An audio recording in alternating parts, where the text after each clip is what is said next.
Good afternoon and welcome, everybody. My name is Michael Cahill. It is my good fortune to serve as the dean here at Brooklyn Law School, and I am pleased to welcome you all to the final round of this year's Prince competition. This is my fourth year as dean, but the first time that the Prince competition has been held in person here at Brooklyn Law School during my deanship. So I am truly pleased to welcome you here for this competition today. Congratulations to our competitors. We are looking forward to a spirited and illuminating final round. Thanks to all of you for coming. Thanks to all of the teams who competed, and my thanks and congratulations to our Moot Court Honor Society for preparing an outstanding problem and running an excellent competition. Please join me in thanking our Moot Court Honor Society for another excellent Prince competition. My only work is to introduce our final round judges, the esteemed jurists who will be overseeing our final round. From our left to right, they will be Judge Eunice C. Lee of the United States Court of Appeals for the Second Circuit, Justice Nancy J. Waples of the Vermont Supreme Court, who will be our presiding judge, and Judge Hector Gonzalez of the United States District Court for the Eastern District of New York, which you can see right out the window here. So many thanks to them for serving as our judges. And without further ado, I welcome you to the final round of this year's Prince competition.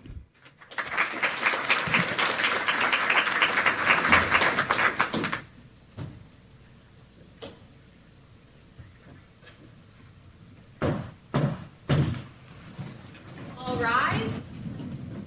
The Honorable Chief Justice Waples and the Associate Justices Gonzalez and Lee of the Supreme Court of the United States. Oyez, oyez, oyez. All persons having business before the Honorable, the Supreme Court of the United States are admonished to draw near and give their attention, for the court is now sitting. God save the United States and this honorable court. Thank you, and please be seated.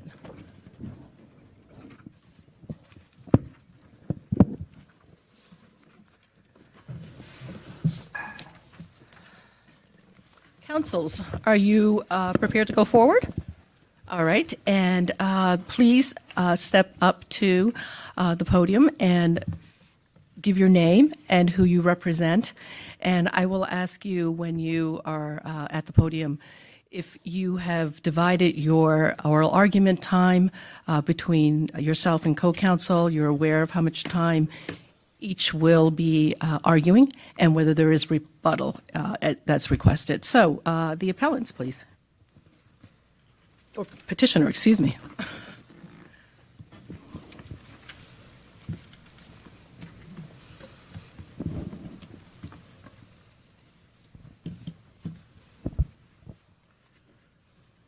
Good afternoon, Your Honor. My name is Garrett Gray on behalf of the petitioner, Mr. Thomas Collins. I'll be addressing the Fourth Amendment issue. My co-counsel, Ms. Taylor Ledger, will be addressing the Sixth Amendment issue and Federal Rule of Evidence 804. We have spoken with the bailiff about having 14 minutes for each side and 2 minutes for rebuttal. All right, and counsel, you will keep track of your own time then in terms of your length of argument, and then your co-counsel will then proceed, correct? Correct, Your Honor. All right, okay, thank you. May it please the court. My name is Garrett Gray, and I represent the petitioner, Mr. Thomas Collins. This case is about the government's deliberate violation of Mr. Collins' constitutional rights. I will first explain why Mr. Collins' Fourth Amendment rights were violated through an unreasonable search. This court should reverse the judgment of the 14th Circuit Court of Appeals for two reasons. First, Mr. Collins had a reasonable expectation of privacy in his apartment storage unit. Second, and alternatively, the government trespassed into Mr. Collins' property. This court has laid out two independent tests under the Fourth Amendment to determine whether a search has occurred. The reasonable expectation of privacy test stemming from Katz versus United States and Justice Harlan's concurrence in that case, as well as the common law trespass test, which this court reaffirmed its commitment to in 2012 in United States versus Jones and in 2013 in Florida versus Jardinez. Under either approach, a search occurred here. In this case today presents the opportunity for this court to ensure that the millions of Americans living within residential apartment buildings have the same right to privacy in the storage of goods intimately connected with their home that someone would have in a single-family home in the way that you would normally use an attic or a basement. And that brings me to my first point. That Mr. Collins had a reasonable expectation of privacy in his apartment storage unit. Really comparable, though, to a garage or a basement, given that it is open to other individuals in a way that if in fact he had a home and it was his private garage, there would be a more easily seen expectation of privacy than when you're talking about a common area where many of his neighbors, guests of his neighbors, would be able to access that storage room. It is comparable to an attic or perhaps a basement, but you are correct, Your Honor, that yes, other residents could gain access to this space, but it was a limited access storage room meant only for the residents on floor 7 and above up to the penthouse. And this is indicated on page 8 of the record. And just because... Is that relevant to the expectation of privacy issue? The fact that, well, I don't expect 50 people to have access, but if 10 people or 7 people on each, 7 from each of the floors or whatever have access, it's still not private, right? It is not completely private, no. And other residents being able to gain access to the space is relevant to the analysis, but the lesser expectation of privacy in the limited access storage room should not diminish the expectation of privacy that Mr. Collins had in his specific storage unit. And Petitioner today encourages this court to use a very... So what are the indicia of expectation of privacy that you would like the court to consider in your case on the facts? On the facts of this case, Your Honor, first we'd point the court to the steps taken by Mr. Collins in order to demonstrate a subjective expectation of privacy. And that's the first prong of the Katz analysis, followed by the objective analysis. And looking at the Objective reasonableness of his expectations, though, correct? Correct, Your Honor. Okay.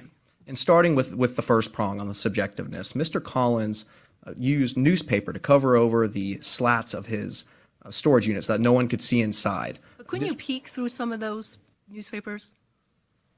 Perhaps so, Your Honor, and government agents could have peeled that newspaper back, but still, Mr. Collins took that affirmative step to cover it up, which is on page 9 of the record. And this court before has looked at very simple affirmative steps taken by defendants in order to find a subjective expectation of privacy. For example, in Bond versus United States in 2000, this court held that the defendant there had a subjective expectation of privacy and what he did in taking a contraband and placing it inside of an opaque bag and placing that bag above where he was sitting.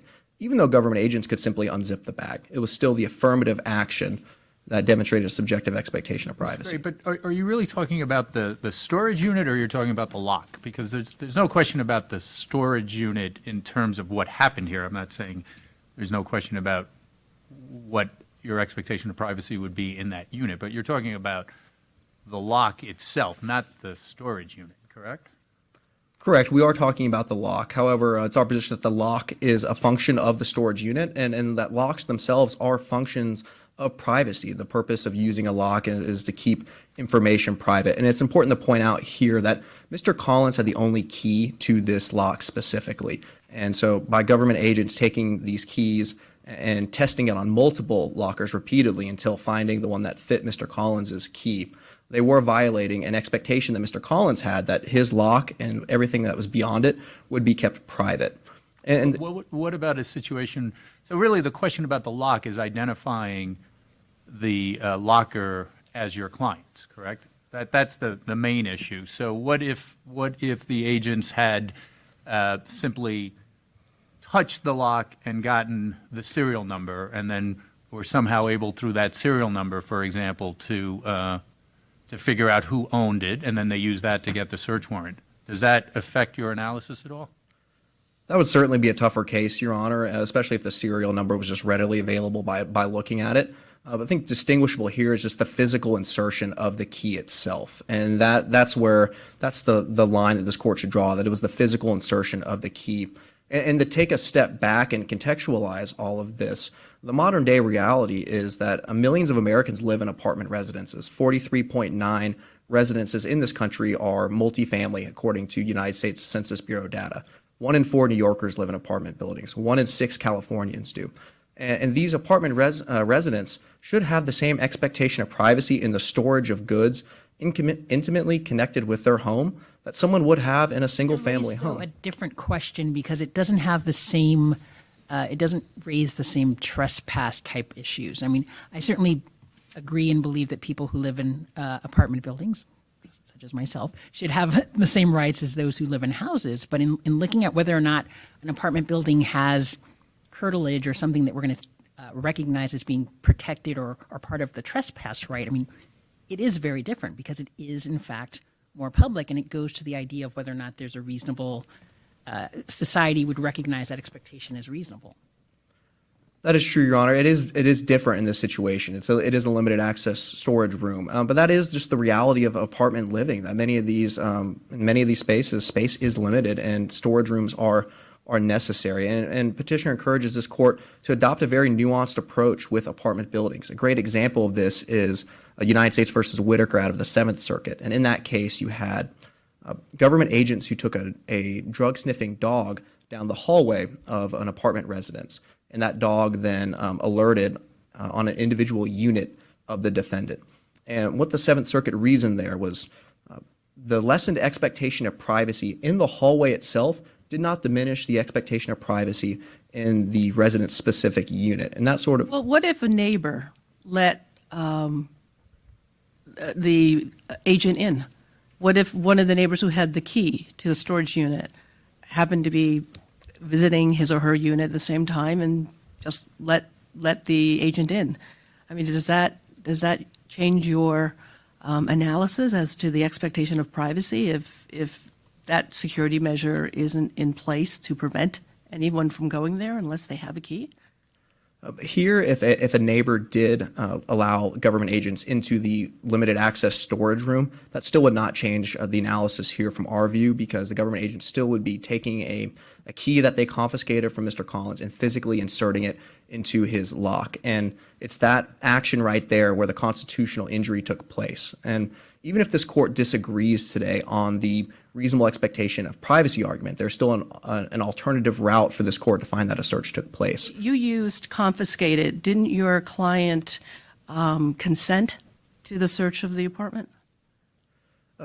Your Honor, yes. Mr. Collins did consent only to a cursory search of his residence specifically. And it is pointed out in the record that Mr. Collins did not consent to the search of his storage unit specifically, and that can be found on page 56. And so if there was consent to the residence itself, the scope of that consent was exceeded when government agents confiscated the keys and went on this fishing expedition through the building. Can I ask you, you said that it was the insertion of the key that was the problem. What would your argument be different if the officer didn't in fact insert the key, but the key had an abnormal pattern, some kind of shape, hexagonal, something or other, that by looking at the key and looking at the lock, you could tell that this key matches the lock, but there was no insertion. In that scenario, would there be a problem? Is it the actual putting the key in the lock that makes the difference? Yes, it is the putting of the key into the lock that makes the difference. And in that hypothetical, I think it would be a different case because you don't have that physical trespass. And that brings me to my second point, that the government trespassed into Mr. Collins' property, and that's an alternative grounds for this court to find a search. In 2012 in United States versus Jones, this court reaffirmed its commitment to the longstanding common law trespass test, which simply asks whether the government trespassed into the property of the defendant, whether it be the defendant's personal effects or whether it be the home of the defendant. And Jones dealt with effects. It dealt with a defendant's vehicle in which government agents came in and placed a tracker on the vehicle. And just that simple act of placing the tracker was enough to constitute a search. And The trespass is related to possession. And in this case, the storage unit, your client didn't have exclusive possession of that common area. He did certainly of his own unit. But so how does that change your analysis under Jones? Here, the analysis wouldn't change there because while other people had access to the space, no one else had access to this storage unit but Mr. Collins. He had the only key, and because of that, Because of that, the government agents did intrude upon his property. And this court can treat the lock and the storage unit as effects of Mr. Collins, or it can treat it as an extension of Mr. Collins' home under a curtilage analysis. And in looking at the 4 curtilage factors from United States. Before you get into that, you're not challenging the validity of the search warrant itself. You're challenging how the agents got to the place where they can get a search warrant, correct?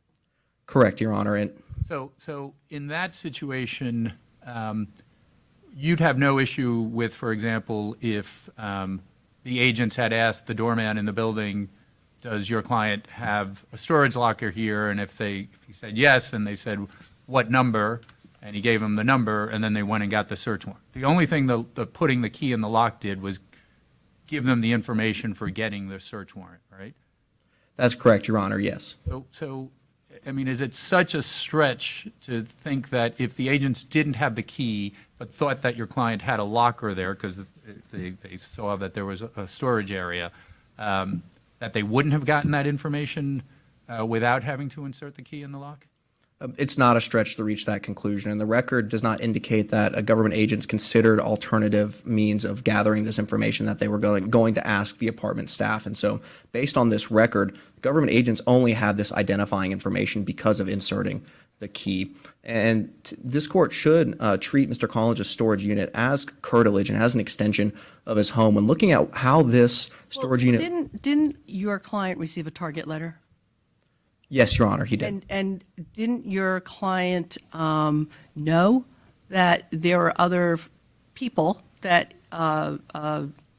he knew socially from the restaurant, from Hoyt Tavern, had also received target letters, correct? That is correct, Your Honor. All right. And so isn't it fair that the agents may have been concerned about destruction of evidence, so they behaved in a way that, in their minds, affirmed the ownership of the storage lock unit. And then once they did that, that intrusion of the key is minimal, but they obtained a search warrant and executed the warrant. So why isn't exigent circumstances a basis for the agents to behave the way they did, and why isn't that constitutional? Your Honor, I see I'm out of time. May I briefly answer your question? Of course you may. I'd like it answered. Exigency is not is not a grounds to find this the search is reasonable for two main reasons. First, being that Mr. Collins was detained upstairs in the unit while this was going on. This is on page 56 of the record. And typically, in exigent circumstances, this court is described in cases like Brigham City versus Stewart, or you have a medical emergency, a fleeing suspect, and imminent destruction of evidence. But Mr. Collins was upstairs with an agent. Additionally, in the trial transcript of this record from the motion to suppress, the exigent circumstance argument is not something that was put forth by the government during that matter. For these reasons, we ask this court to reverse the judgment of the 14th Circuit Court of Appeals. Thank you.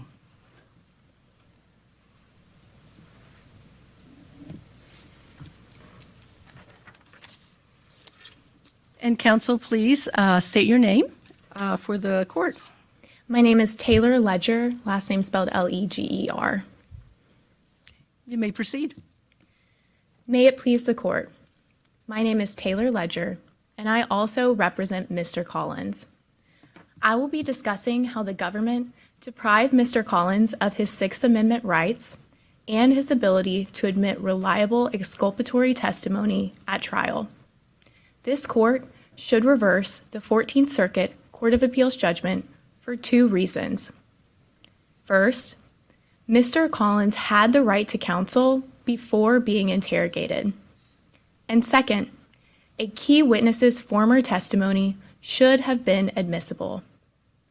This case is about how the government strategically thwarted Mr. Collins's ability to present any viable defense.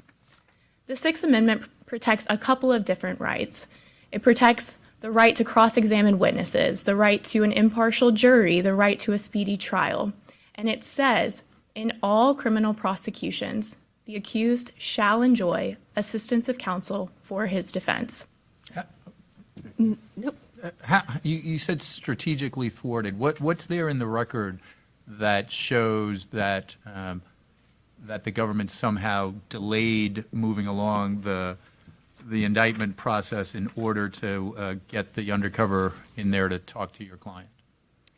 The government delayed indicting Mr. Collins, and that's indicated in the record in the trial transcript on page 47 and in the court's below opinion.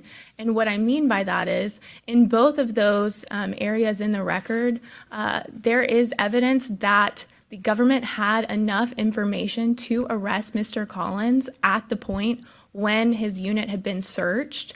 And nevertheless, the government went ahead with this undercover operation simply because they planned it. So, but wouldn't you agree, though, the government, I mean, there really isn't a prosecution until there is a charging instrument that's been filed before a court. Would you agree with that? Not necessarily, Your Honor, no. Applying this court's precedent in Kirby versus Illinois, there are 5 critical stages that this court mentioned, those being preliminary hearing, formal indictment, like you mentioned, formal charges, information, and arraignment.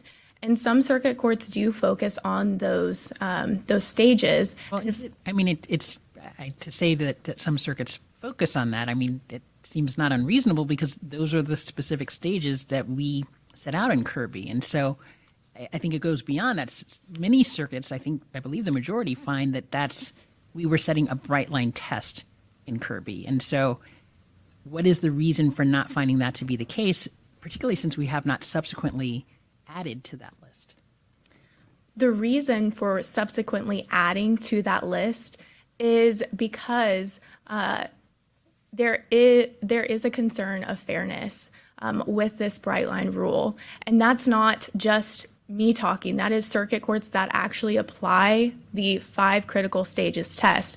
So for instance, in United States versus Moody in 2000, that's the 6th Circuit, they said that the bright line rule as applied in a majority of circuit courts exalts form over substance. The 9th Circuit in United States versus Hayes in 2000 said that it incentivizes prosecutors to delay indicting individuals so that they can then trap them with confessions.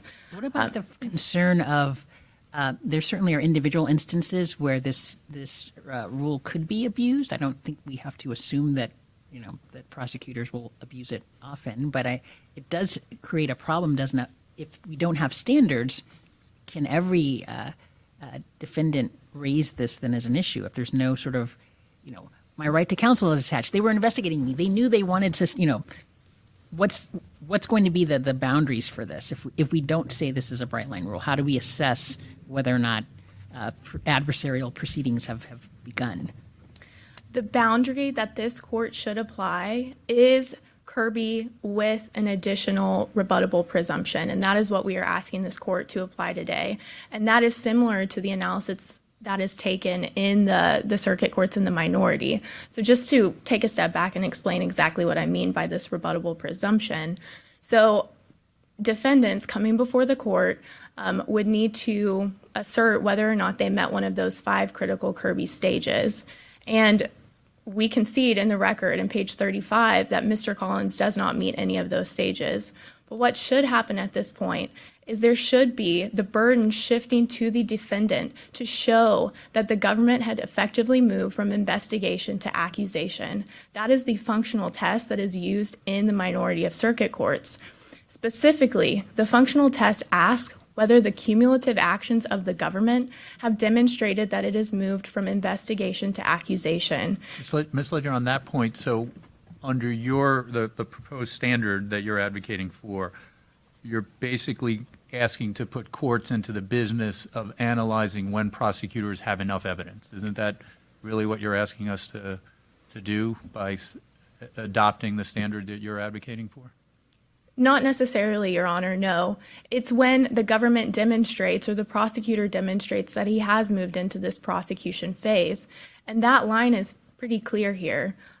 When Mr. Collins was a material witness warrant and deposition was filed pursuant to Federal Rule of Criminal Procedure 15, that is where the government knew that they had enough information to indict Mr. Collins. So you're kind of asking the courts to be clairvoyant here, aren't you? I don't know how, and just to follow up on Justice Gonzalez's point, is how do we as a court assess that?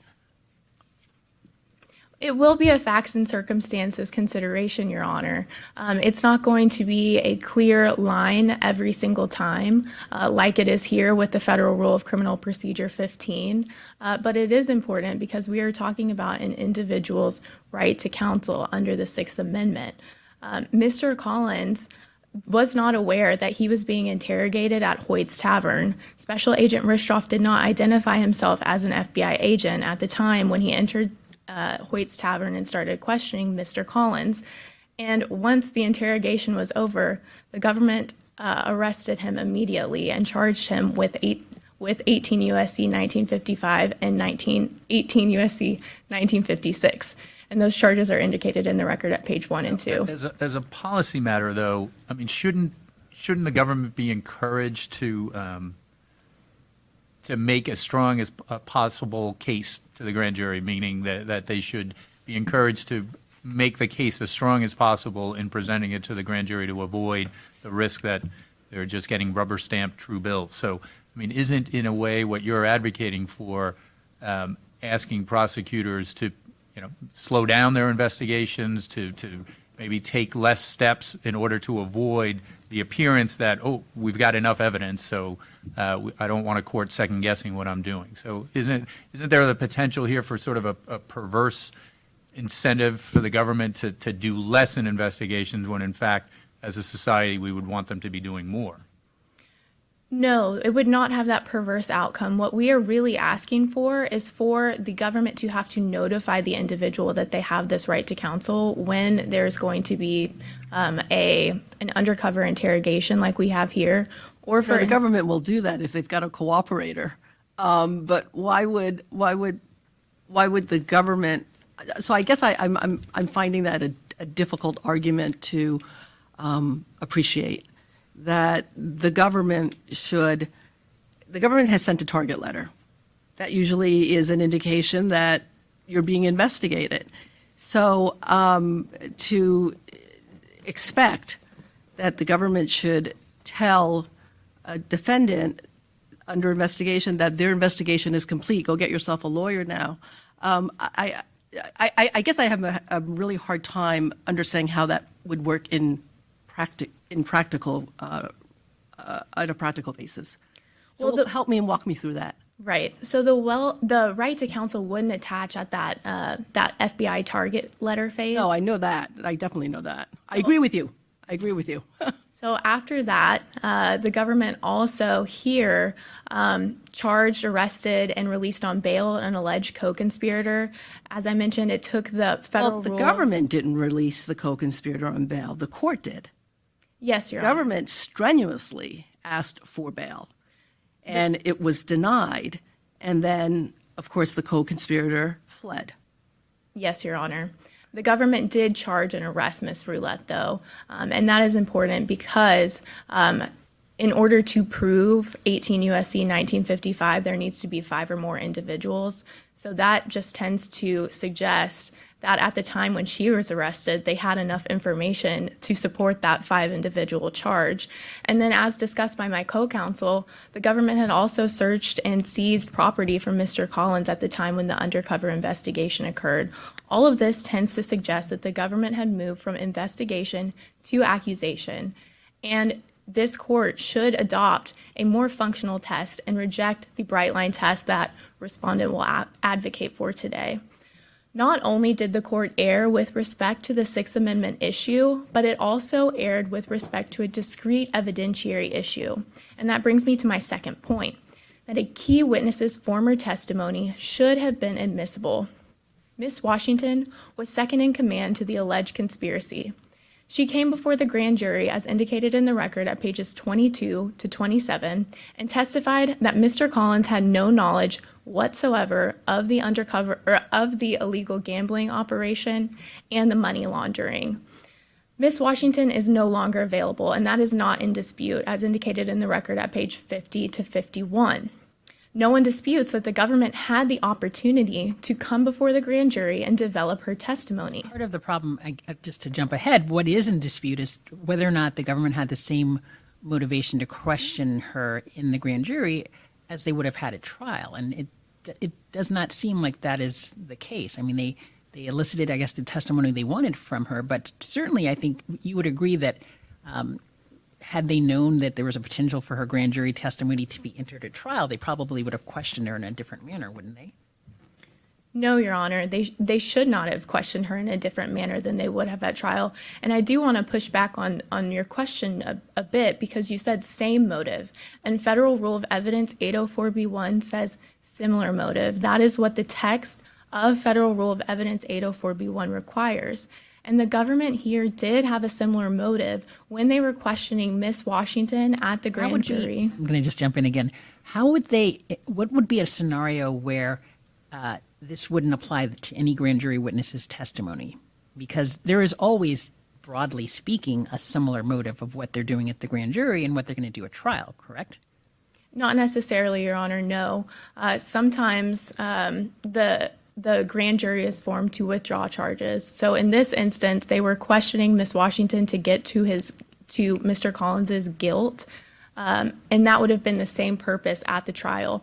But there are instances where witnesses are called, and it's not necessarily to prove up guilt. It could be to exonerate the individual. Ledger, you'll agree with me, right, that, for example, a civil deposition is a different type of process than what's happening in a grand jury, correct? Yes, Your Honor. So in a grand jury, what if, in order to properly cross-examine the witness, in order to get out what the government believes are falsehoods, by necessity, the government has to reveal some evidence in order to do a proper cross within the grand jury? Now, we don't want to be in the business of damaging the government's ability to carry out its investigations in secret. So wouldn't what you're asking for put a burden on the government, perhaps to use my colloquialism, tip its mitt in terms of what it's looking into in the investigation? Because that witness is not secrecy bound. She can go out and say whatever she wants to say about what happened in the grand jury. So how do we avoid that risk if we follow the standard that you're advocating for? I see my time is about to expire. Can I briefly respond? Yes, please.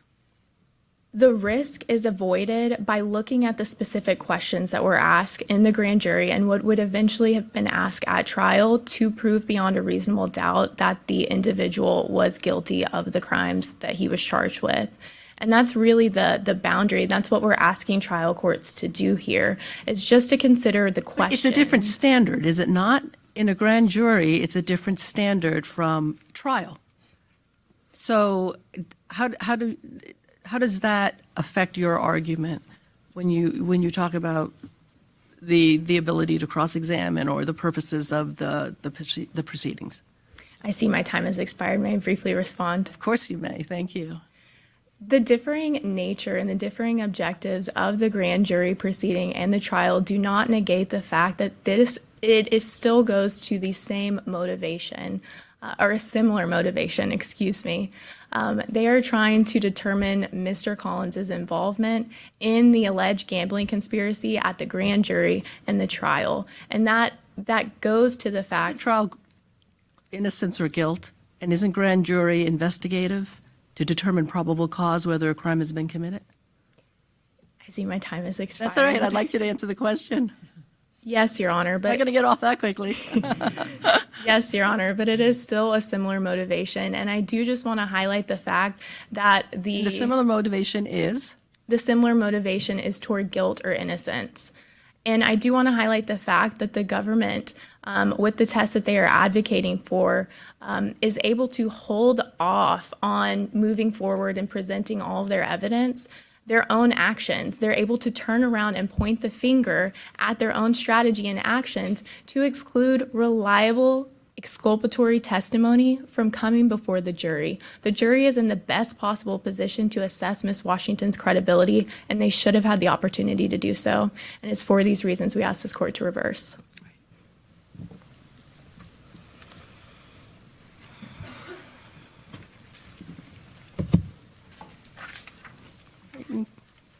Counsel for Respondent, please identify yourself, and will you be dividing your time for oral argument with co-counsel? Certainly, Your Honor. Good evening. My name is Mark Vasquez, and I represent the respondent in this matter, the United States. And we will be dividing our time evenly, 15 minutes for me, 15 minutes for my co-counsel. And you'll keep track of your time with the help of our bailiff, correct? That's correct, Your Honor. Thank you. Thank you, Attorney Vasquez. Please proceed. Good evening, Your Honors. Chief Justice, may it please the Court. My name is Mark Vasquez, and I, along with my co-counsel, Brianna Callaghy, represent the respondent, the United States of America. I will discuss why the mere insertion of a key into petitioner's locked storage unit was not an unreasonable search under the Fourth Amendment, and my co-counsel will address the Sixth Amendment and evidentiary issues. The Fourth Amendment shields citizens from unreasonable searches, not from minimal intrusions that advance time-sensitive criminal investigations. Accordingly, this Court should affirm the 14th Circuit's decision for two reasons. First, the mere insertion of the key was not a search because petitioner had neither a reasonable expectation of privacy in his lock's ownership nor a sufficient possessory interest. So isn't the quintessential purpose of a key is to yell it from the mountaintops, this is private, and I don't want anybody in there? Because you're asking this court to find no privacy in the lock itself, just the contents behind what's behind the lock. And that to me just seems illogical and incongruous, frankly, to say that the lock, there's no privacy there, so it's okay to insert and determine whether or not the ownership is who you believe it is. It's just the contents behind the lock itself. Here, Your Honor, there is no privacy interest in the lock itself because the fact of the ownership of this lock was already revealed not only to other tenants, but also to the landlord and other persons who did not live in this space, perhaps maintenance workers. They could have seen that Mr. Collins had access to this particular lock. Importantly, Your Honors, as Justice Gonzalez had noted in his questioning, the analysis here focuses only on the lock, which reveals nothing more than the ownership of this storage unit. And Katz is instructive on this matter. In Katz, the privacy interest was not in the fact that the defendant was using the telephone booth. The privacy interest was to the private conversation that occurred within.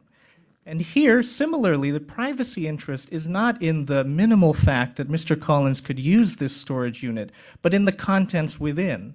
And the government does not dispute that petitioner has a reasonable expectation of privacy in the contents of his locker. Is this, I mean, it feels as if, and this is somewhat of an artificial distinction you're making. I mean, the cases addressing questions of keys and locks in the lower courts seem to sort of vary to the extent that they say there's a reasonable expectation of privacy. But here, we do look in part to the subjective expectation of the individual.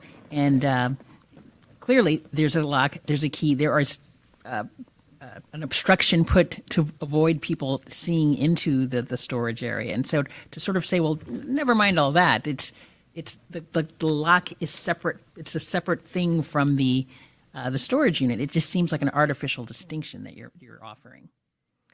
It is not an artificial distinction, Your Honor, because locks do not exist to protect themselves, as the majority of circuits have recognized. Contrary to petitioner's privacy analysis, this court should affirm the prevailing view among the circuits, as held by the First, Fourth, and Sixth Circuits, that a search does not occur when officers merely insert a key into a lock for the limited and sole purpose of identifying who owns the lock. They turned the key, didn't open the door, but turned the key. Is that a problem? Is that a search, or is that still okay, in your view?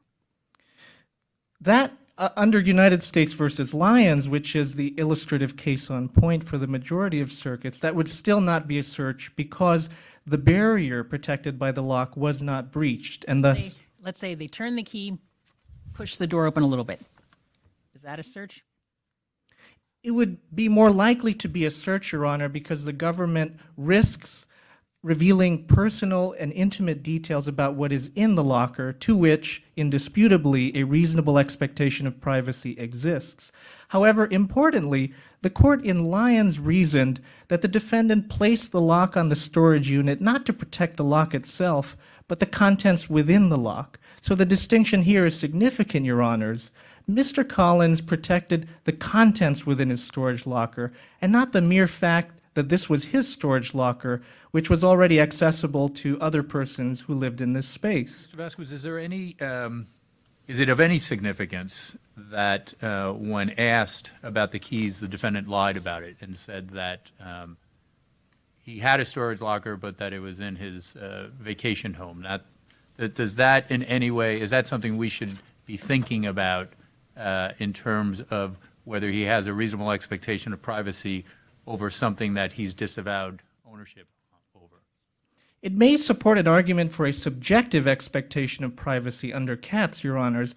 However, here, the record leaves open the possibility on page 7 that Mr. Collins allowed Special Agent Simonson to maintain control over the keys. When Special Agent Simonson stated that he would hold on to these keys momentarily, Mr. Collins failed to object to that control. But even granting a subjective expectation of privacy, the petitioner still has to satisfy the objective prong of the Katz test. And importantly, in Katz, this court stated, and this is a quote, that what a person knowingly exposes to the public, even in his own home or office, is not the subject of Fourth Amendment protection, end quote. Here, although this was not a public space per se, it was a quasi-public space, because not only tenants could access the space, but they could also invite their guests. And moreover, the landlord could have invited maintenance or repair workers who did not live in this space. So the information about who owns and accesses this lock is readily available to members of the public. Effectively, I mean, your adversary raised the idea that this, if we don't look beyond sort of strictly inside your home, if these other sort of common semi-public, semi-private areas don't warrant Fourth Amendment protection, people who live in buildings of this kind, unless it's inside their apartment, there's nothing. They don't have, curtilage does not exist for people who live in those types of locations.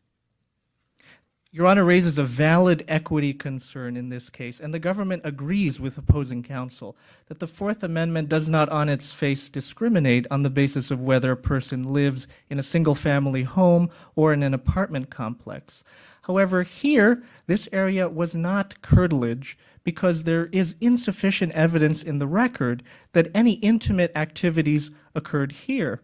It is the petitioner's burden to establish that this area was curtilage and thus should be treated as part of the home for Fourth Amendment purposes. So you cited earlier in your argument to Lyons, and that's a First Circuit case. That's correct. So how do you, I know. So how do you reconcile that with Bain? Bain is not this case, Your Honor, because in United States versus Bain, the First Circuit decided that case on trespass grounds. Their agents inserted a key into the lock of an apartment door, and an apartment door is clearly curtilage because it is the sole access point of an apartment and immediately adjacent to it.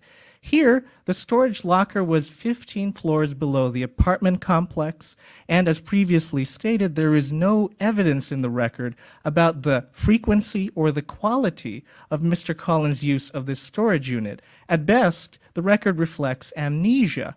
On pages 7 and 8 of the record, when Special Agent Simonson asked the front desk attendant how often tenants access the storage unit, he said that it depends on the tenant, but he ultimately did not recall how often Mr. Collins used the storage unit. Thus, the petitioner has failed to put enough evidence into the record to establish that any intimate domestic activities occurred here, and that is a centrally relevant consideration in curtilage analysis. Petitioner also errs in arguing that this is a protected effect under Jones. Jones is not this case, Your Honors. In Jones, the government's conduct was far more invasive than the government's minimal intrusion here. In Jones, the attachment of the GPS device revealed troves of data, whereas the mere insertion of the key here revealed only who owned the lock. In Jones, the government collected 28 days worth of data that indicated where the defendant was within a 50 to 100-foot radius of the GPS. And so very intimate details about the defendant's life were revealed. It's very intimate details, but it's certainly still arguably less private details. I mean, potentially, if someone had been following him around continuously, they would know all the information that was revealed by the GPS.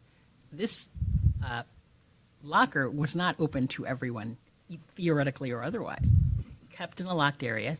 There are individuals who have access to it, certainly. It's not, there is an attempt, it appears, to keep it private. This area was still accessible to persons, not only persons who lived in the apartment complex, Your Honor, but also to members of the general public. And so it is not private information, but rather information generally available to the general public. If the court had, let me ask it this way. If procedurally the agents inserted the key into the lock, and then after satisfied with the ownership of the lock, then subsequently sought a search warrant. If the act of inserting the key into the lock had been excised from the warrant, could the warrant still have been valid based on other indicia of particularity that may have been averred or alleged in the affidavit? No, Your Honor, because this information revealed which storage unit and whether Mr. Collins used any storage unit within the apartment complex. So this information was essential to the valid search warrant that was executed per page 4 of the record. Finally, Your Honors, even if this court holds that there was a search on either privacy or trespass grounds, and the government maintains that the petitioner has failed to satisfy any of the tests for establishing a search, this court should find that the government's conduct was reasonable because it was supported by both probable cause and exigent circumstances.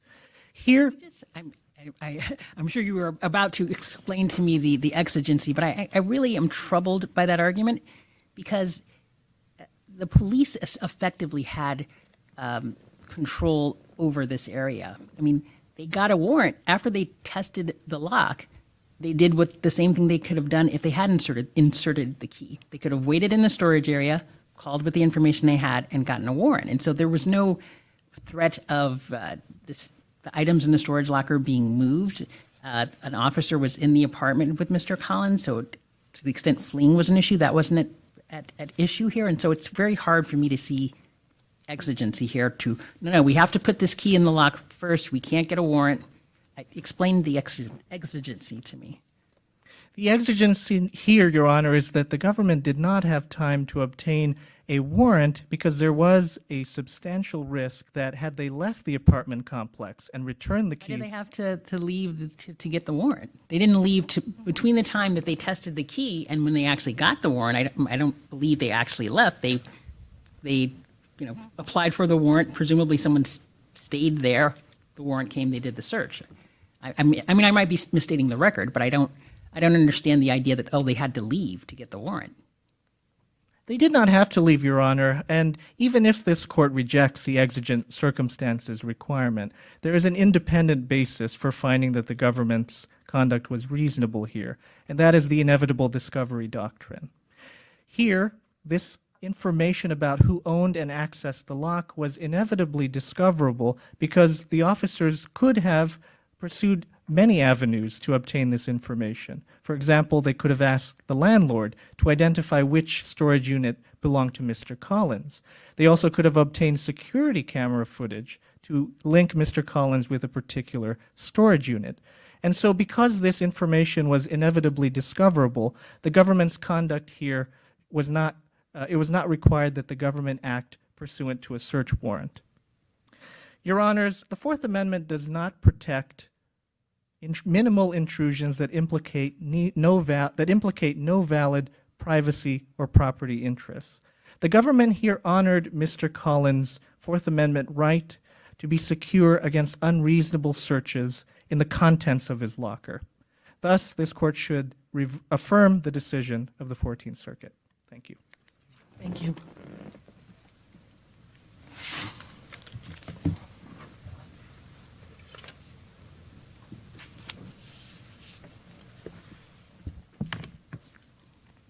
Counsel, please state your name for the record.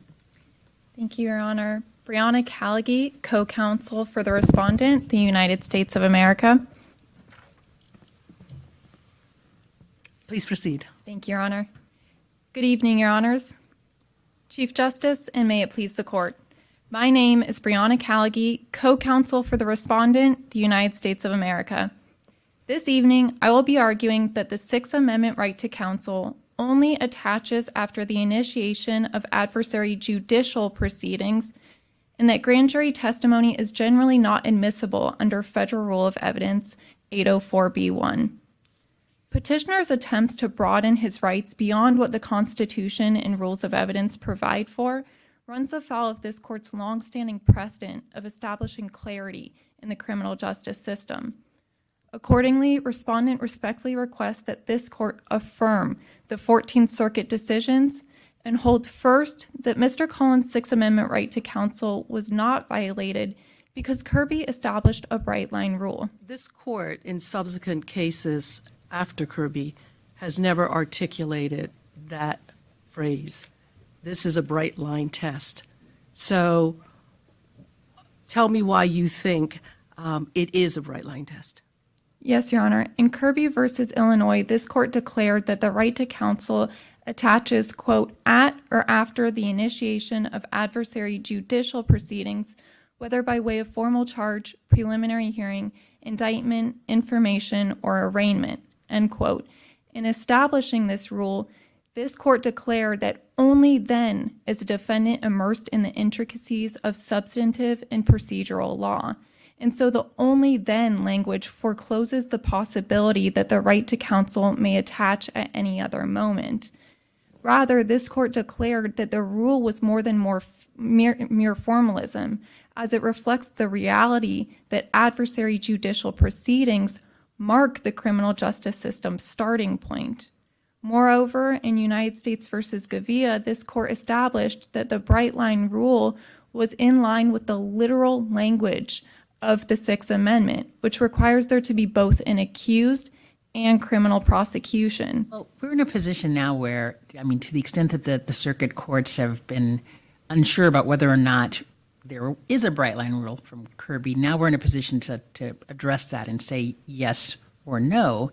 And I'm just wondering what is the reason for finding a bright line rule when, in fact, there are certainly circumstances that will have that will be close enough to the start of adversarial proceedings, going beyond just the formal ones, where we should find that the right to counsel has attached. I mean, it's an important right, and the idea that we're going to limit it in the way that you suggest, what's the reasoning behind that? Your Honor, while it certainly is an important right, as the Chief Justice pointed out, the rule that petitioner is advocating for would require not only courts to be clairvoyant, but law enforcement as well. This court should keep in mind that prosecutors are the sole entity that can actually bring charges against an individual. And so under this rebuttable presumption, it wouldn't allow law enforcement to know at what point the prosecutor has made up its mind that they're going to bring charges against an individual. But part of the problem with this rule allows for abuse. Do you agree with that? A prosecutor could choose to deliberately delay formal proceedings in order to engage in questioning or what have you with a potential defendant because the right to counsel hasn't attached. The prosecution can control effectively when the right to counsel attaches. So there's a potential for abuse, isn't there? No, Your Honor. As noted by this court in Kirby versus Illinois, as well as United States versus Marion, the Fifth Amendment right to due process protects defendants where it's found that a prosecutor intentionally delayed the bringing of charges in order to gain a tactical advantage. Furthermore, Let me interrupt you there. So that's not a bright line, though, right? Because a bright line would be one where it either there is a charge or there isn't a charge, but what you're saying is that in a situation where a prosecutor does something like, for example, hold off on a vote because they think the undercover might have one more chance to speak to the defendant, that courts would be in the business of analyzing that. So you're really advocating for sort of a bright line, except when it isn't. No, Your Honor, it still is a bright line, but where it's found that a prosecutor is intentionally trying to delay charges and trying to investigate beyond where it should have been, where the charges were warranted, then the Fifth Amendment right to due process should attach. And this is similar to Rule 48 of the federal rule. I'm going to interrupt you and follow up with my learned colleagues' questions in this, on this issue.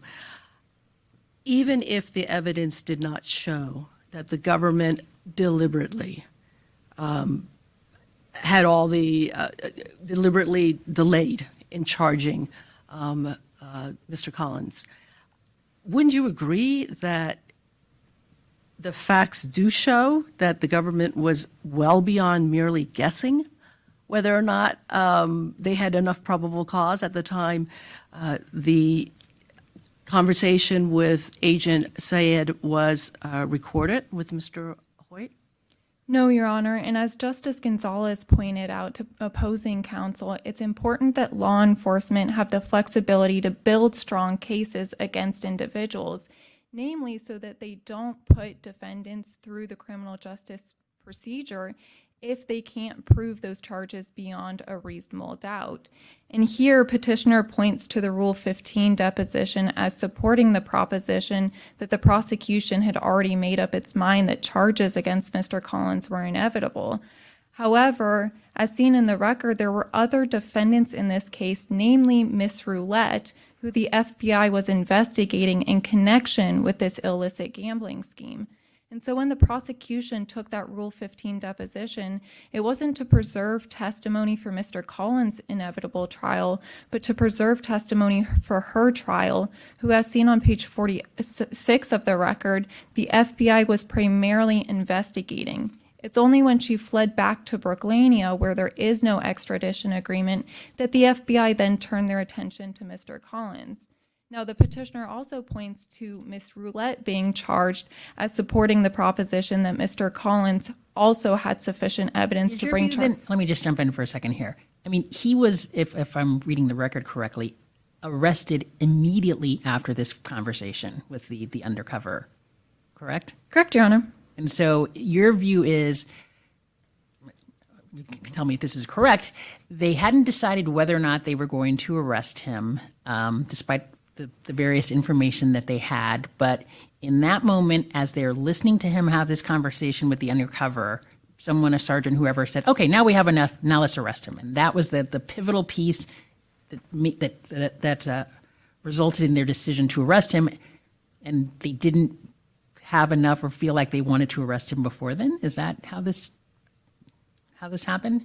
Correct, Your Honor. During that undercover investigation, Mr. Collins implicated himself and revealed that he did have knowledge about this illicit gambling scheme. Prior to this, and namely with the Rule 15 deposition, Pavel Hoag-Forger couldn't determinatively say which individual was actually sending the payments overseas. However, when Mr. Does he specifically in that conversation reference illegal gambling? I mean, he talks, I'm sure you know the record better than I do. I mean, there's discussion about things going on and talks about Roxy Roulette and all of that, but does he actually admit to participating in illegal gambling during that conversation? He did, Your Honor, in asking the agent whether or not he was receiving his payments, therefore demonstrating that he was the one, in fact, sending those overseas payments.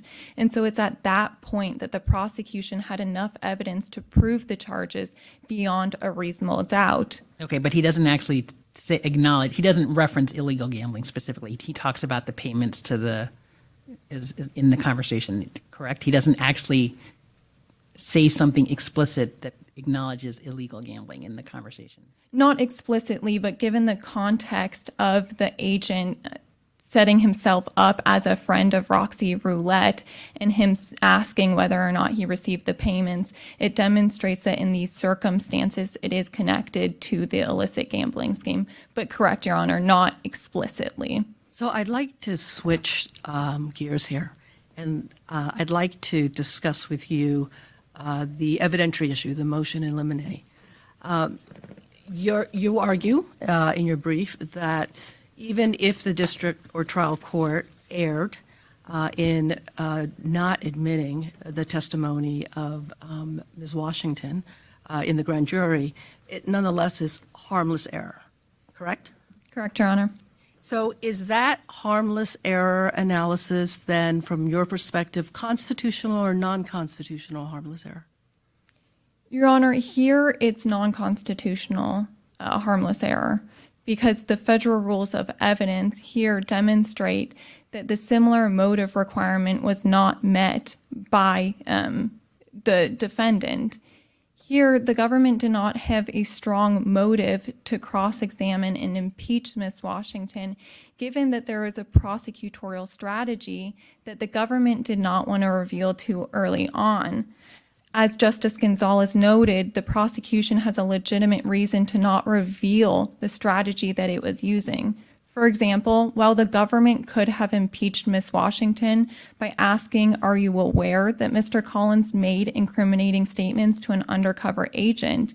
it chose not to do so, as seen on page 52 of the record, because doing so would have revealed to Ms. Washington and potential co-defendants that the prosecution and FBI in this case was using an undercover agent in order to elicit incriminating testimony. And is your position any different depending on where or when in the grand jury presentation the witness was called? So, for example, if the witness was called first when the case is just being developed before the grand jury or early on, the government arguably would have an interest in trying to beat back any exculpatory information related to the target. As opposed to later. So is the analysis here one that is at all dependent on where or when in the grand jury presentation the exculpatory evidence came out? Your Honor, that certainly is a factor to take into consideration.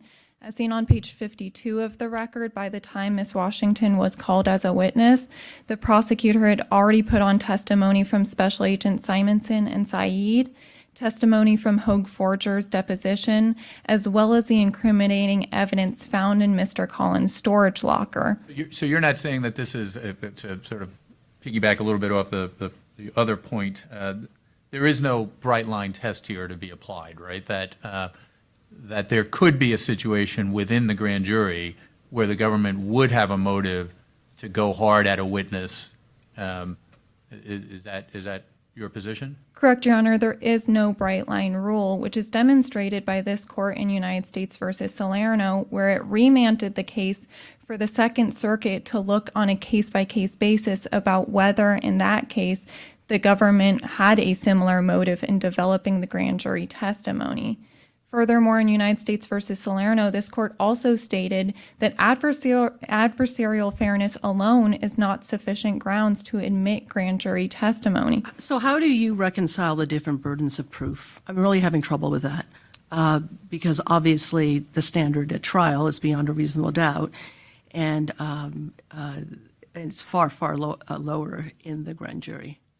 Correct, Your Honor. Given the broad difference in standard of proof, here the government did not have a strong motive to impeach Ms. Washington's testimony because the evidence that it had already presented by that point was sufficient to establish probable cause. Do we make of the fact, though, that they did, not vigorously certainly, did challenge her, mildly impeach her in the grand jury, pushed back on her when she tried to assert that Mr. Collins wasn't aware or involved in the gambling business? It wasn't, to the extent this may not have been their focus, to me it would be a different case if it just didn't come up at all, and then all of a sudden it's like, oh my gosh, they want to introduce this testimony where she's trying to exculpate him.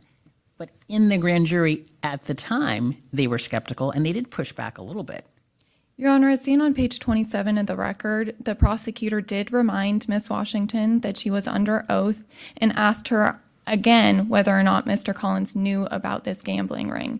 However, it wasn't done so to impeach her. Rather, it was to... It wasn't? You think the prosecutor thought she maybe forgot she was under oath?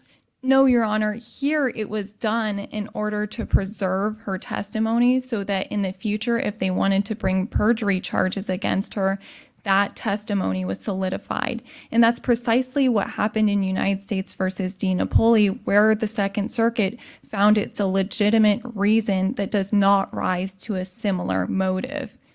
Your Honors, I see my time has expired. Let me just, that's all right. I'm just going to follow up with that then.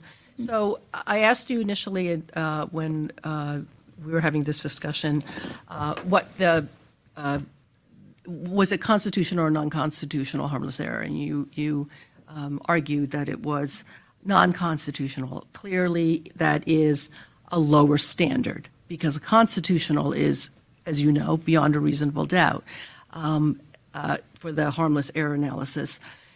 Why isn't this constitutional if you are denying the defendant the complete opportunity for defense?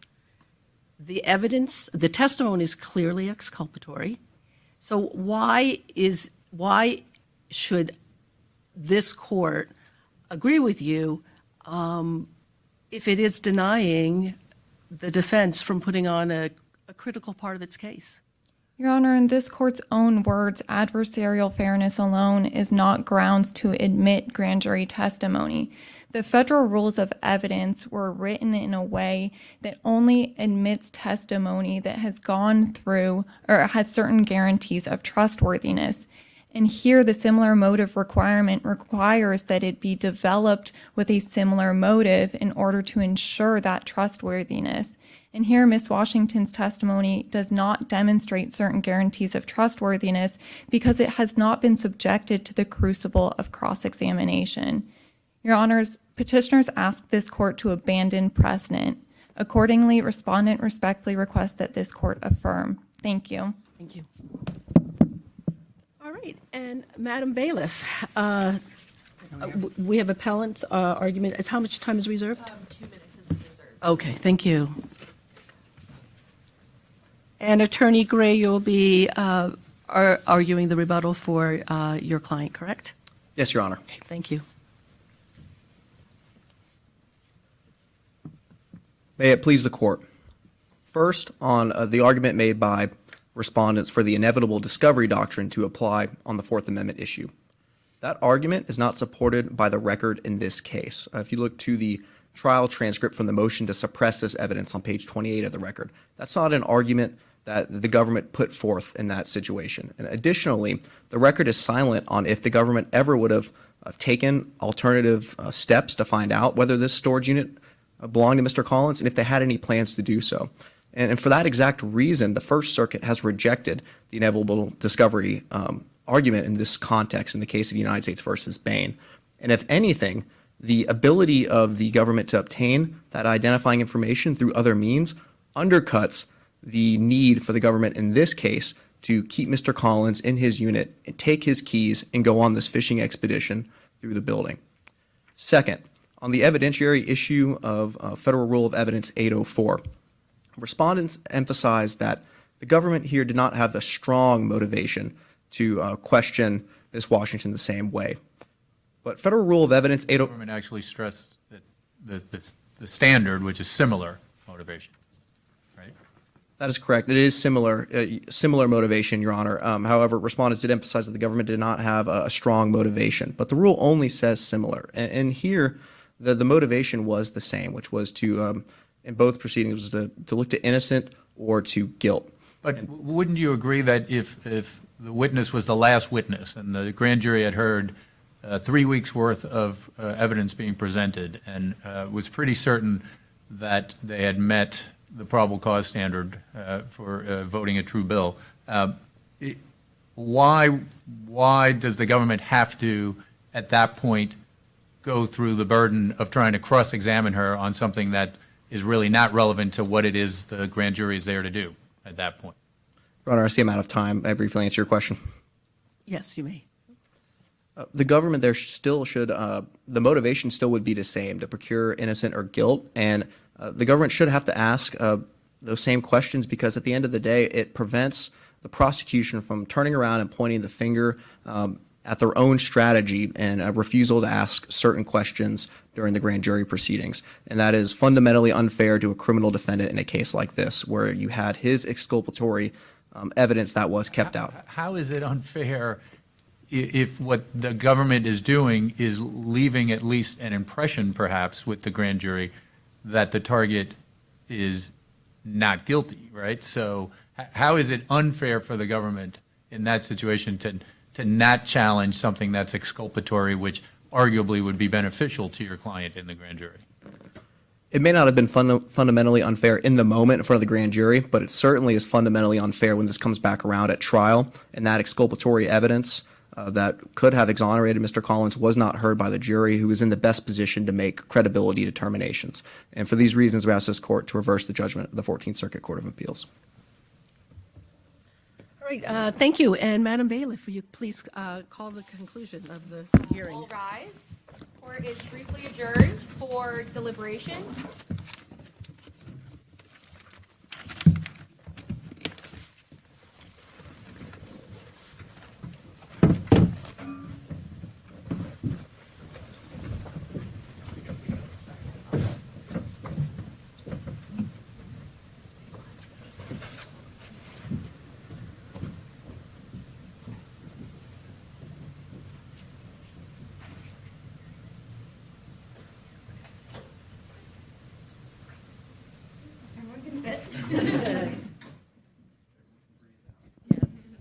Thank you all so much. Can we give a round of applause to the competitors? Great job, guys. Just very well done. So our judges are deliberating now. They are scoring. If you will all stick around, we will have the award ceremony directly after they are done deliberating. So feel free to just sit, talk amongst yourselves. Once they come back, we'll have the results. We do have awards for preliminary rounds as well. So if you are somebody who didn't make it to the final rounds, please also stick around because you may be getting an award. And thank you. The bathrooms are right outside if you need to use the restroom, and they'll be back shortly. Thanks all so much.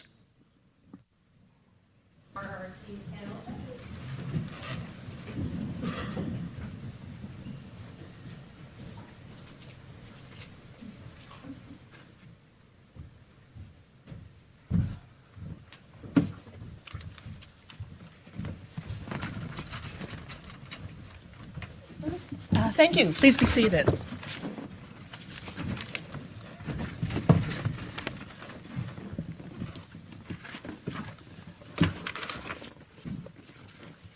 So, Madam Bailiff, are you ready for the court to go forward? I am ready. All right, thank you. All right, so thank you very much for your patience. As you can probably tell, it was difficult in conferencing for the court. But I have the distinct pleasure of, as Chief Justice, to announce the winners for the 38th Dean Jerome Prince Memorial Evidence Competition.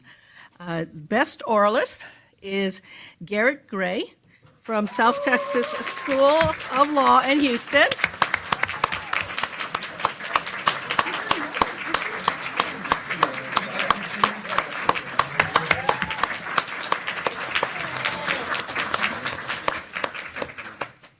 And first place for best team is University of California, Hastings College of the Law.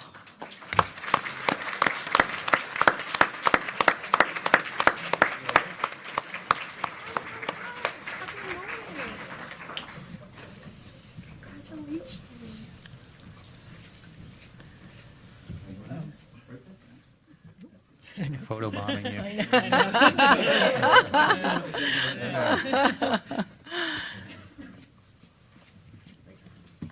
You're welcome. You're welcome. Congratulations all. And for second place team is South Texas School of Law, Houston.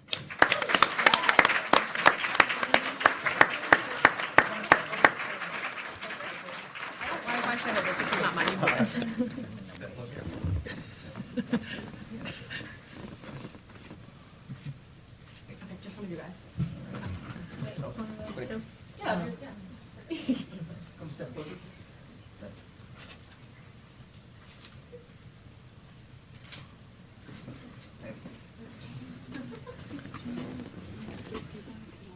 I'm sorry? Do you want to speak or give feedback? Yes, yeah, sure. Yeah, okay, all right. Okay, all right. So, I know I can speak for my colleagues on the bench when I say that we were so impressed with all of your efforts, the arguments, the presentation, your comfort in front of the court during oral argument, because you had an active bench. You had a hot bench here today with the questioning. I will speak just for myself, though, that having done 4 of these law school moot court competitions, this was without exception the best organized,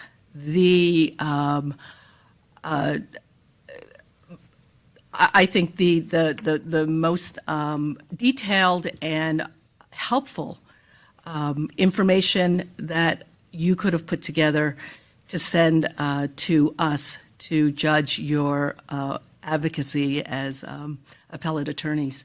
I can also say that I found the fact pattern probably the most interesting one that I've dealt with this year. And so I have to commend the students' executive board and your professor advisors, everybody who put this together.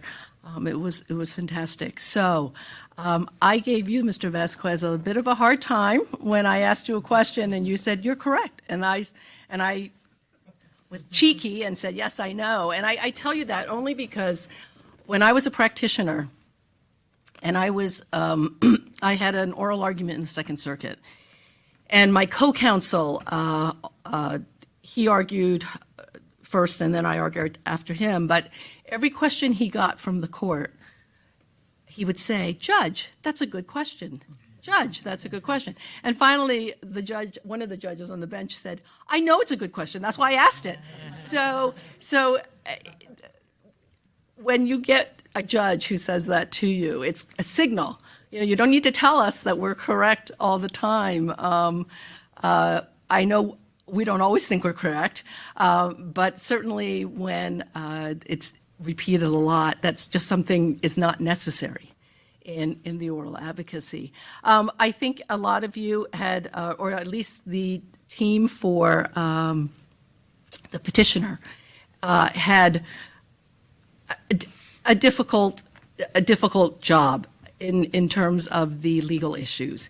And you're dealing with 3 judges here who kind of know the law in that regard, and I thought you all did really well holding your own and answering the questions, not getting overly flustered, and trying to and responding, even if we could tell you weren't quite sure that was right. You had the confidence to show us that you should listen to me because I think I'm right. I've briefed this. I know the case law, and I think that's a terrific place to be at this stage of your careers. And then for the respondent, your arguments were the stronger arguments in my mind, anyways. And I think that particularly, you're Ms. Callaghan, right? Yeah, I was really impressed with how you didn't get flustered at all with the questions that you received. I say this as a compliment because I will often say this to my colleagues when I have an attorney who appears before me in or the court, an oral argument, and doesn't get flustered. It's kind of like you have ice water in your veins, which is a good thing. It's a good thing when you have a really active bench. Another gentler way to say that is that you're unflappable. I think to some extent you all were, but I thought you had some of the more difficult questioning from the bench. And then finally, what I want to tell you before I cede to my colleagues is that I was really impressed the collegiality of the students. None of you used any disrespectful language or tone or attitude in addressing your adversary's arguments. That is so critically important in our profession. You're entering into a noble profession and an old profession. And decorum and respect and civility cannot be better emphasized, in my mind, given the polarization of our country and our culture now. So if this is an example of, and the moot court, executive board, all of you, all the students here, if this is an example of what our profession has to look forward to, I think we're in a good place. So thank you.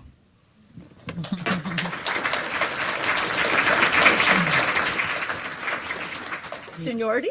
Yeah, that would be You. That's you. No, I really don't have much to add, and I won't keep you. I'll just echo that I agree that the argument was excellent. I gave some of you a hard time, which I think is my job and and what you'll experience. But I also was impressed with the fact that even when you're being challenged, that your response, that you were engaging with me in a way that felt like what I think a good argument is, which is a conversation, a very respectful conversation with someone who you probably want to show a little bit of deference to, but ultimately a conversation to respond to the things that you're being asked and satisfy the concerns that the judges have. And so I thought you all did an excellent job with that. And I agree, I've done a lot of moot courts as well, and this one, both in terms of how it was organized and in terms of the participants, has been one of the best. So. All right. I will try to be even briefer since I think I'm what's standing between you and dinner and drinks. So, look, you guys were really amazing, and I commented when we were in the back that I wish every lawyer that appeared in front of me was as capable and competent as all of you were. It would certainly make my job a lot easier. So, you guys we were like the difference in it's unfortunate in competitions that there has to be someone who wins, because the difference in scoring was about as minor as you can imagine. So you guys did an amazing job. I want to compliment you. I certainly want to compliment Brooklyn Law School for putting this together. It really was an exceptional program, and I was very happy to be a part of it. So you guys are off to a great start. I wish you much luck when you embark on your careers, but you should feel confident that whatever court you have an opportunity to appear in front of, that you will be doing a great job, and that even at this early stage of your career, you guys should feel very confident that you know what you're doing and that you can get the job done. So congratulations to all of you. You did a great job. I'm just going to say one last thing, because I did promise Professor Kaplow I would do this. I probably won't get invited back there, and because none of my colleagues on the bench are alumni, but one of the moot courts that I judged was the semifinal at Harvard Law School. You guys have them beat by miles. So thank you. Thank you all so much. Let's give our esteemed panel of judges another round of applause, please. Okay. So I am actually what's standing in between you and dinner and drinks, but I also will try to be brief. We have a couple more awards to go through, and I want to take this moment as kind of my captive audience to thank some really important people, and to recognize them for all the incredible work that they've done, not only over the last weekend, but really over the last year. So our remaining awards are Best Oralist for the preliminary rounds, which take into account your Thursday and your Friday rounds, Best Brief Runner-Up, and Best Brief. So I'll start with Best Oralist for the preliminary rounds. And also I'll make a note that in the event that someone is not here, obviously they still receive the award. We're not gonna, go to the next person. They'll receive it, and I get to receive it on their behalf. So, the best oralist for preliminary rounds is Madison Diaz, Team 33, Seton Hall.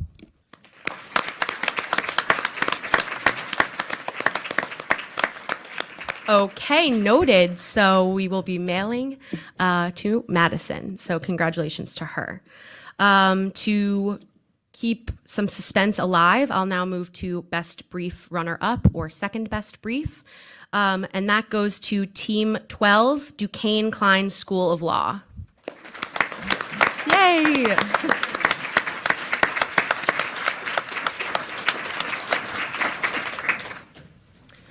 Congratulations.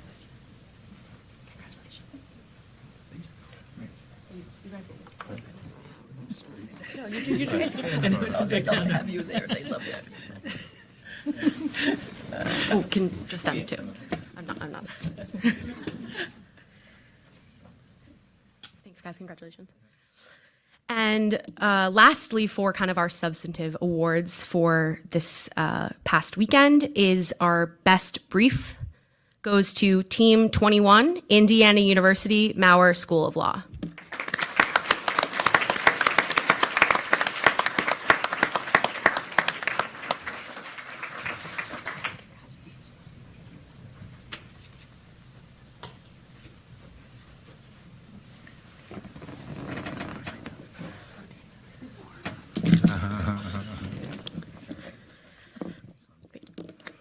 Wonderful. So, round of applause. I feel like I keep saying really the same content over and over again, just in different ways, about how mind-bogglingly impressed I am with the quality of the arguments. And I hope that you have all had as wonderful an experience as I have had over the last weekend. So I just want to take, like I said, captive audience. I have to a couple moments to go over a few thank yous that are really important.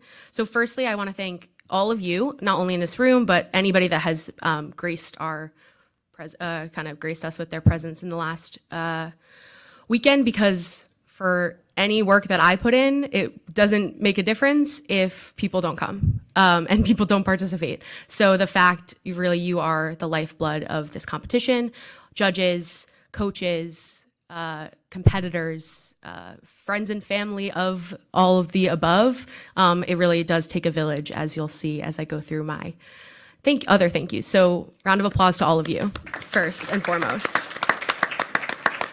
I also have to take another special moment. I'm sure that you all can appreciate the incredibly grave task that our writing team has taken under. This was a fantastic problem, truly, and I'm sure that everybody here can attest to that. It has been, I'm sure, a labor of love, and I'm sure by tomorrow you will wake up saying, I'm glad that's over. I don't have to think about Thomas Collins ever again. So I want to take a moment to thank Professor Yap and Magistrate Judge James Cho, as well as Priya and Alex, who are here with us right now, as well as Mia, Haley, Abby, and Haley, and Emily. Yes, I got all the names. It's a fab team led by two amazing men and a powerful team of women. So we love to see it. So thank you. This is obviously a student-run competition, but it does not get done without the support of some really fantastic and dedicated adults, so to speak. So I want to take a moment to thank the facilities team, the security team, and all of the people in the mail and copy room, as well as our technical support staff and AV of Brooklyn Law School, who make this place run 24/7. So.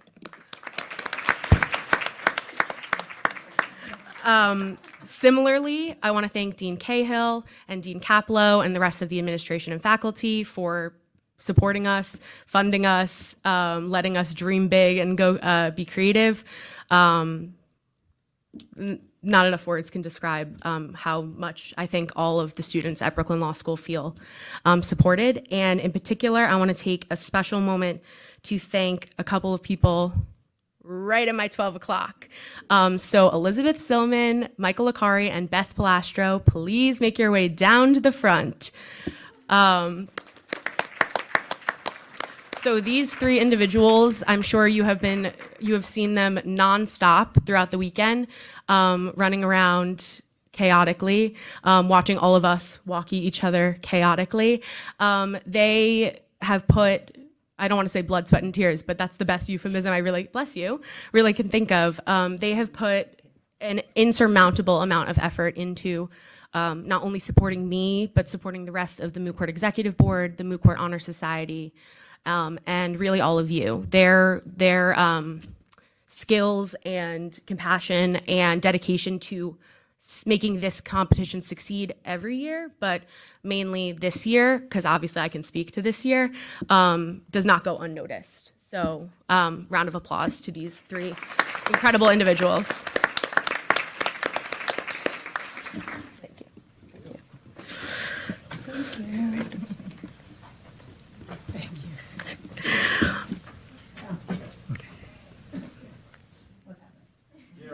Yes, that's all of us.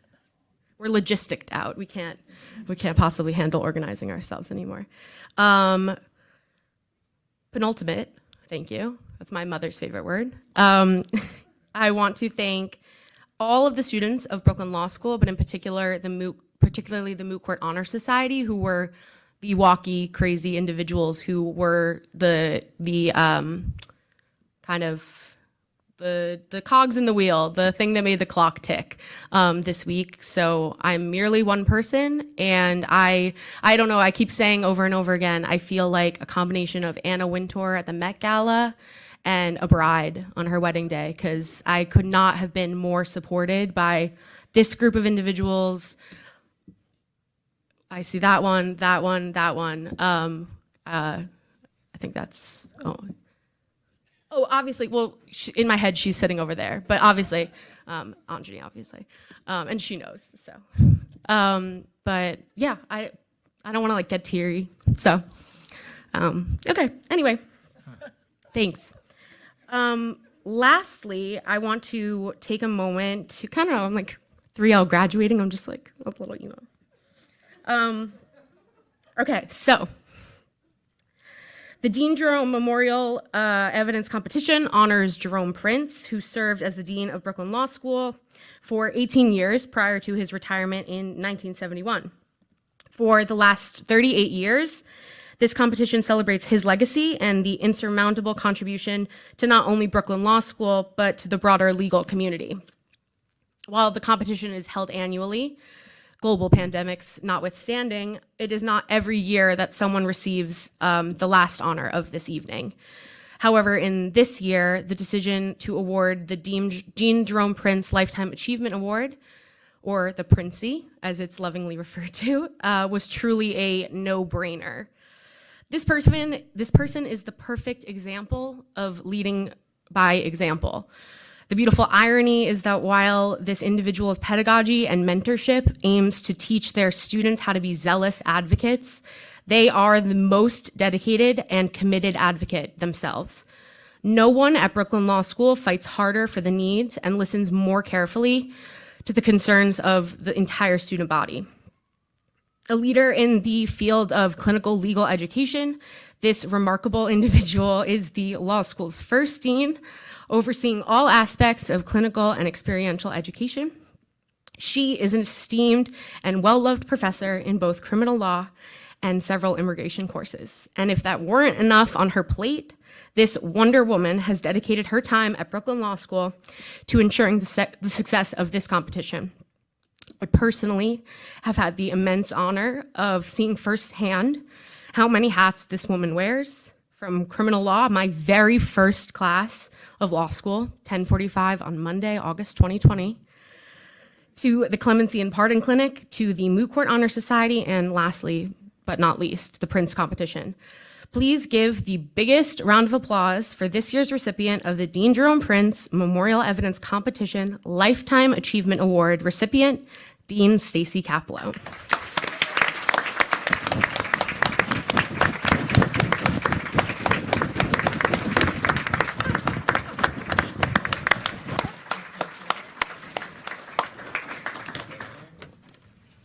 Sorry, I messed up.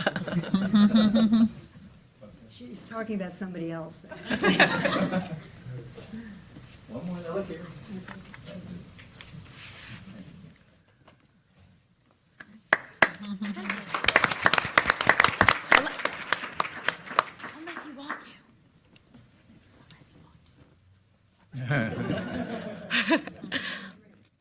So as I cannot stop saying, you should be super duper excited, because I certainly am, to get your boogie on at 205 State Street on the 22nd floor.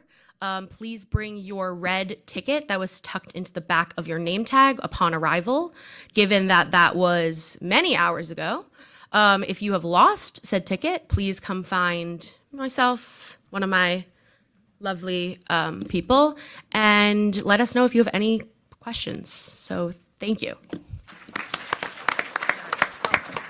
And last but not least, the woman who you've seen running around in her iconic outfits, who has had the mic all weekend telling you guys where to go. Lael Franco has had just an incredible run as our Prince competition coordinator. She's one of my great friends. I'm getting emotional. I don't know why. And we thank her so much from the Brooklyn Law School community and also just Brooklyn in general, our alumni, professors. Thank you, Lael.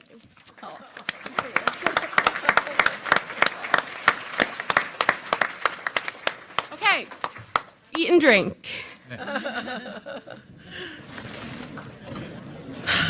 All right.